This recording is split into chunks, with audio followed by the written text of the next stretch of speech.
I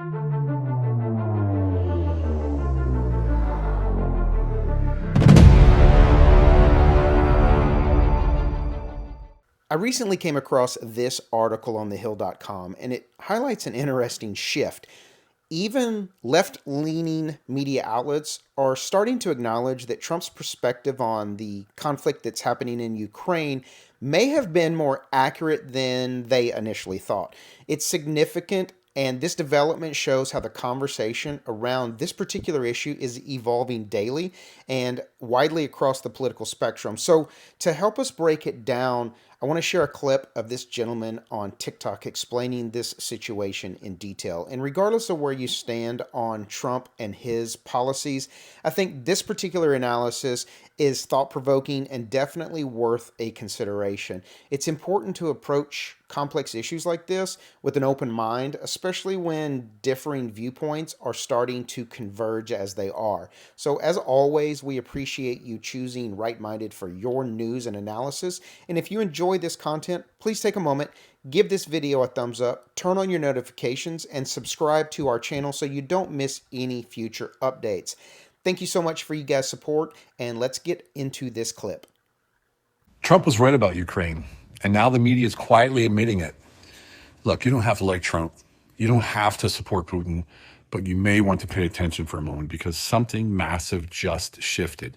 The Hill, one of the biggest political outlets in D.C., just dropped an article called, sadly, Trump is right on Ukraine. That headline alone is enough to make half the media scramble for damage control. But what's inside that article is even more powerful.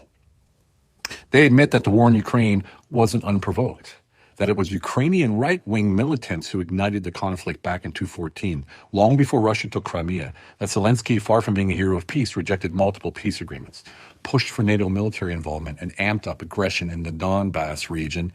He banned opposition parties, shut down the media outlets, and then begged for more weapons to defend democracy. In the West, they didn't just let it happen.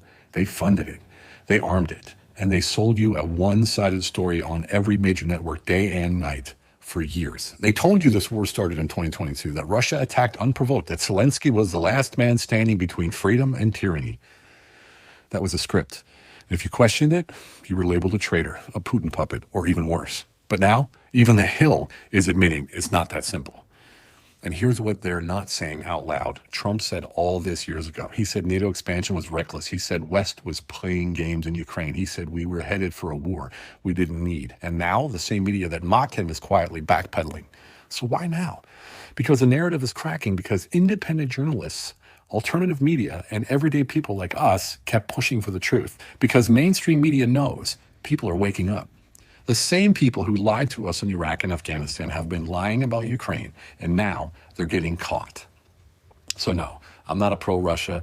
I'm not a pro-Zelensky person. I'm pro-truth, pro-reality, and pro-peace. And here's the thing. You don't have to pick a side to see what's going on.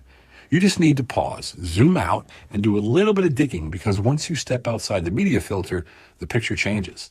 You start to see how much we've been manipulated, not just into war, but into turning on each other. The elites thrive on distraction, on outrage, on fear. But now?